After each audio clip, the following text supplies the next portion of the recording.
بسم اللہ والصلاۃ والسلام علی رسول اللہ وبعد۔ بہت دنوں پہلے میرے پاس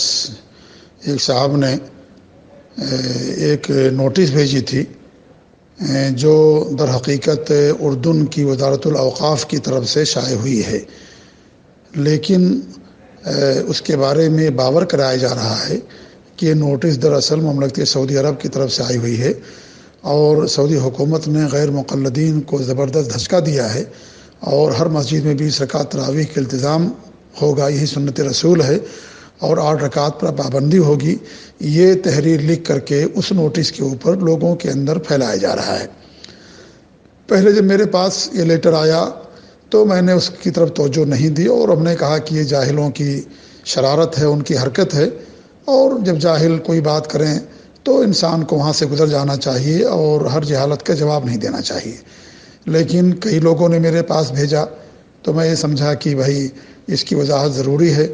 کیونکہ یہ سراسر جھوٹ پر مبنی ہے اور یہ تصویر ہے اور الزام تراشی اور حقیقت کے خلاف ہے۔ اور یہ جو تعمیم اور نوٹس ہے، اگر یہ صحیح ہے تو یہ اردن کی طرف سے آئی ہوئی ہے۔ اس کے اوپر مملکت جو اردن ہے، المملکت الاردنیہ الہاشمیہ، یعنی جسے جارڈن کہا جاتا ہے انگلش زبان میں، اس حکومت کا لوگو ہے اس کے اوپر، اور اس کے اوپر لکھا ہوا ہے وزارت الاوقاف والشؤون والمقدسات الاسلامیہ۔ اور اس طریقے سے وہاں پر جو نمبر لکھا ہوا ہے 214، وہ ایک جو ہے تحریر میں ہے یا ایک کلر میں ہے، اور اس کے سے لگ کر کے ہی سمجھ لیجئے تھوڑا ہٹ کر کے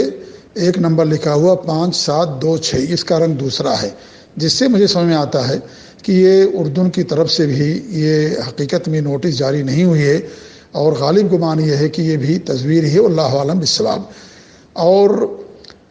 دوسری وجہ یہ ہو سکتی ہے جھوٹ ہونے کی اس کے بھی، کہ جو وہاں کی وزارت الاوقاف ہے، منسٹری ہے، اس کا لوگو اس کے اوپر موجود نہیں ہے۔ حالانکہ عام طور سے ایسا ہی ہوتا ہے کہ ایک تو مملکت کا لوگو رہتا ہے اور پھر اس منسٹری کا لوگو رہتا ہے جب اس طرح کی کوئی تعمیم آتی ہے۔ بہرحال ممکن ہے کہ وہاں کی منسٹری کی طرف سے ہو، ہمارے پاس کوئی ایسا ثبوت نہیں جس سے ہم یہ کہہ سکیں کہ غلط ہے۔ البتہ جو میں بتانا چاہتا ہوں، اور جو اس خط کو لے کر کے یا اس تحریر کو لے کر کے آج جو شرارت کی جا رہی ہے اور لوگوں کے اندر یہ بتایا جا رہا ہے کہ ہاں سعودی عرب کی حکومت نے باقاعدہ یہ نوٹس جاری کر دی ہے اور غیر مقلدین یعنی اہل حدیث کو اور جو اہل حق اور اہل سنت ہیں ان کو دھچکا دیا ہے، یہ سراسر الزام تراشی ہے، اس کا حقیقت سے کوئی تعلق نہیں ہے۔ کیوں؟ اس لیے کہ یہ لیٹر یہاں کی طرف سے شائع نہیں ہوا ہے۔ یہاں کی جو وزارہ ہے اس کا نام ہے وزارت الشؤون الاسلامیہ والاوقاف والدعوت والارشاد،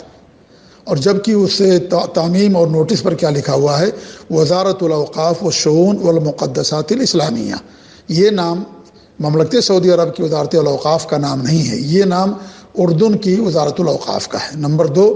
یہاں کے جو وزیر ہیں مملکت سعودی عرب کے، وزیر الشؤون الاسلامیہ، ان کا نام ہے شیخ صالح بن عبدالعزیز بن محمد آل الشیخ، اور وہاں جس کا نام لکھا ہوا ہے وزیر کا، اس کا نام ہے شیخ عبد الناصر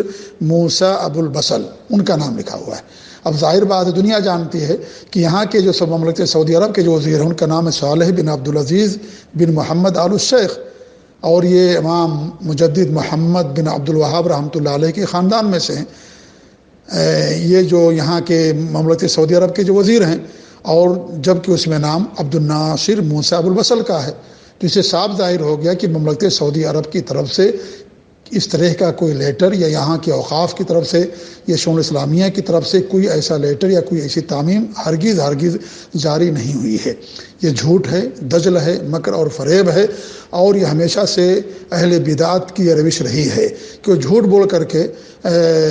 جھوٹ کی بیساکھی کا سہارے لا کر کے اپنی بدعت کو یا اپنی غلط چیزوں کو لوگوں کے اندر پھیلاتے ہیں۔ ابھی آپ لوگوں کو یاد ہوگا کہ جب ربیع الاول کا مہینہ آیا تو اس سے ایک آدھ مہینہ پہلے کس طریقے سے لوگوں نے شور اور ہنگامہ مچایا، واویلا مچایا، اور مملکت سعودی عرب کے اوپر الزام تراشی کی گئی، تہمت تراشی کی گئی، اور کہا گیا کہ وہاں کی طرف سے باقاعدہ اعلان آیا ہوا ہے کہ عید میلاد النبی کے دن چھٹی ہوگی،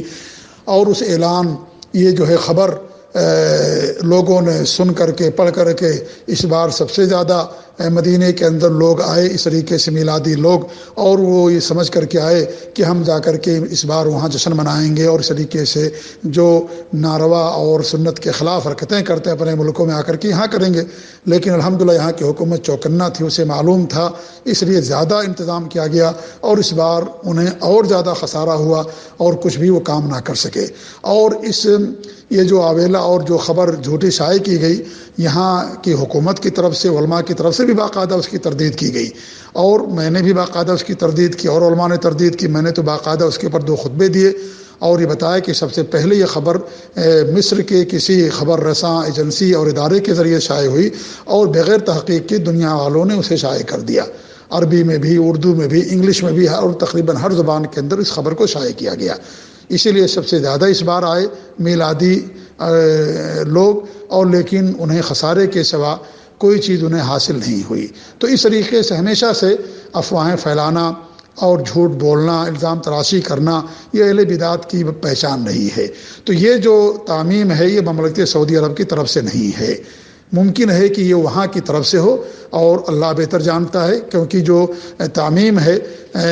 مجھے تو ایسا لگتا ہے کہ اس کے اندر بھی تصویر کی گئی ہے، اور وہاں کی منسٹری سے بھی اس طرح کی کوئی تعمیم شائع نہیں ہوئی ہے، یہاں بھی لوگوں نے تصویر سے کام لیا ہے، مجھے ایسا لگتا ہے۔ اگرچہ میں وثوق کے ساتھ یہ بات نہیں کہہ سکتا ہوں، کیونکہ آپ خط دیکھیں اس کے اندر بھی خود بود لگتا ہے، اور اس طریقے سے نمبرات کے اندر بھی خود بود لگتا ہے، اور وہاں کے وزراء کی جو کیا لوگو نہیں، جیسا کہ میں نے شروع میں بیان کیا، واللہ عالم بالصواب۔ تو بہرحال یہ بالکل غلط ہے، اور اس طریقے سے یہ جان بوجھ کر کے اس طرح کی شرارت کی جا رہی ہے۔ اور ہمیشہ سے یہ چیز ہمارے اوپر لوگ کیا نام ہے الزام تراشی کرتے ہیں کہ آپ چھوٹی چھوٹی چیزوں کے اوپر پڑے رہتے ہیں، حالانکہ تاریخ گواہ ہے، اور ہمیشہ سے جو اہل علم ہیں، اہل عقل و دانش ہو، اس بات کو جانتے ہیں کہ اس طرح کے مسائل ہم لوگوں کی طرف سے نہیں اٹھائے جاتے ہیں۔ ہمیشہ یہ لوگ اس طرح کے مسائل اٹھاتے ہیں، اور جب مسئلہ بہت زیادہ عام ہو جاتا ہے تو ظاہر بات ہے کہ لوگوں کی سیر رہنمائی کرنا بھی عالم کی ذمہ داری ہے، یا جو ہے یہ ایک فریضہ بن جاتا ہے۔ اس ناحیے سے یہ چیز لوگوں کے اندر بیان کی جاتی ہے، اور یہ چیز ہمیشہ سے رہی ہے کہ لوگ ہمیں پہلے اس طرح کی شرارت کرتے ہیں، شیرہ لگاتے ہیں، اور جب اس کے اوپر رد کیا جاتا ہے تو الزام تراشی کی جاتی ہے کہ لوگ چھوٹے چھوٹے مسائل کے اندر پڑے رہتے ہیں، حالانکہ یہ صرف جواب ہوتا ہے، اور شیرہ وہی لوگ لگاتے ہیں، اور اس طریقے سے لوگوں کو بھارتے ہیں۔ اور آخری بات یہ ہے کہ دیکھیے یہاں کے جو علماء ہیں، بڑے بڑے علماء، ان کا ہمیشہ سے فتویٰ یہی رہا ہے، اور آج کے بھی جو مفتی ہیں بڑے بڑے علماء، ان کا فتویٰ یہی ہے کہ 11 رکعت ہی افضل ہے، یہی سنت رسول ہے، اگرچہ اس سے زیادہ کرنا جائز ہے، اگرچہ اس سے زیادہ کرنا جائز۔ یہاں کے علماء کا ہمیشہ سے یہ مسئلہ رہا، فتویٰ رہا ہے۔ شیخ ابن باز رحمۃ اللہ علیہ، شیخ ابن عثیمین رحمۃ اللہ علیہ، موجودہ زمانے کے جو مفتی ہیں شیخ صالح فوزان ہیں، یا اس طریقے سے شیخ محمد ابراہیم آل الشیخ تھے، اور بڑے بڑے جو علماء گزرے ہیں، ہمیشہ سے ان کا فتویٰ یہ رہا کہ دیکھیے 11 رکعت یہی سنت رسول افضل ہے، لیکن اس سے زیادہ بھی پڑھنا جائز اور درست ہے۔ یہ نہیں کہتے ہیں جیسے ہمارے یہاں کے علماء کہتے ہیں کہ 11 رکعت پڑھنا بدعت ہے، یہ جائز نہیں ہے، سنت رسول کے خلاف ہے، اور اس طریقے سے اس طرح کا فتویٰ ان کا نہیں ہے۔ اور آخری بات میں یہ کہہ دوں کہ جب مملکت سعودی عرب آپ لوگوں کے ہاں دلیل نہیں، حجت نہیں ہے، تو آپ اس طرح کی حرکتیں کیوں کرتے ہیں؟ یہاں کے عقیدے کو نہیں لیتے، یہاں کے منہج کو نہیں لیتے، یہاں کس طریقے تراویح اتری کی نماز پڑھاتے ہیں اس کو نہیں لیتے، اور اس طریقے سے جو نماز یہاں پڑھائی جاتی ہے اس کو نہیں لیتے، بدعت و خرافات ان کے یہاں اس کو نہیں لیتے، جو سلف صالحین کا نہج ان کے یہاں اس کو آپ نہیں لیتے، اور اس طریقے سے اس طرح کا معاملہ آتا ہے، موسم آتا ہے، تو آپ اس طریقے سے جھوٹی خبریں شائع کرتے ہیں، اور کہتے ہیں حکومت سعودی عرب نے ایسا کیا اور دھچکا دیا۔ جب آپ لوگوں کے یہاں دلیل ہے ہی نہیں تو آپ کو ان کے تعلق سے جھوٹ بولنے کی ضرورت کیا ہے؟ جھوٹ بولنے کی کیا ضرورت ہے؟ الزام تراشی کی کیا ضرورت ہے؟ جب آپ لوگوں کے ہاں یہ وہابی حکومت ہے، اور اس طریقے سے قابل گردن زدنی ہے، اور اس طریقے گستاخ رسول حکومت ہے، اور گستاخ اولیاء حکومت ہے، اور اس طریقے سے نہ جانے کن کن القاب سے آپ انہیں پکارتے ہیں، تو آپ کو کیا پڑی ہے کہ آپ ان کے اوپر الزام تراشی کریں اور جھوٹ کا سہارا لیں؟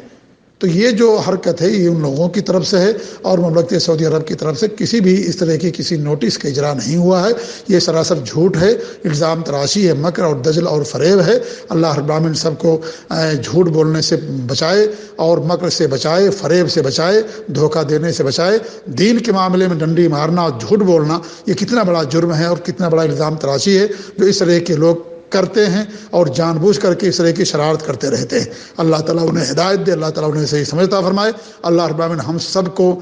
جو اپنے نبی کی سنت پر قائم رکھے، سلف صالحین کی منہج اور عقیدے پر قائم رکھے، اور اس طرح کے جھوٹ اور خرافات سے اور اس طریقے سے الزام تراشی سے اللہ رب العالمین لوگوں کو محفوظ رکھے۔ بہت بڑا جرم ہے جس کا ان لوگوں نے ارتکاب کیا ہے، اور جھوٹی خبریں شائع کر رہے ہیں، لیکن یہ ان کا وتیرہ رہا، ان کی روش رہی ہے، اور اس طریقے سے ہمیشہ سے لوگ ایسا کرتے رہے ہیں۔ اس لیے جو انسان ہمیشہ غلط کام کرتا ہے، برا کام کرتا ہے، تو اس کی نظر میں وہ کتنا ہی بڑا گناہ کیوں نہ ہو، اس کی حیثیت معمولی گناہ کی ہو جاتی ہے، یا اس طریقے سے اسے بہت معمولی بات سمجھتا ہے، حالانکہ یہ بہت بڑا جرم ہے جو اس طرح کی حرکتیں کی جا رہی ہیں۔ اللہ تعالیٰ سب کو اس سے محفوظ رکھے، آمین و جزاکم اللہ خیر۔ چونکہ بہت زیادہ بے چینی لوگوں کے اندر تھی اور کئی لوگوں نے ہمارے پاس اس طریقے سے بھیجا، تو وضاحتی پیغام یا وضاحت کے طور پر یہ آڈیو آپ لوگوں کے سامنے بھیجی گئی ہے۔ اللہ تعالیٰ ہم سب کو اپنے نبی کی سنت پر قائم رکھے، آمین۔ جزاکم اللہ خیر، وصلی اللہ علی نبینا محمد وعلی آلہ وصحبہ اجمعین۔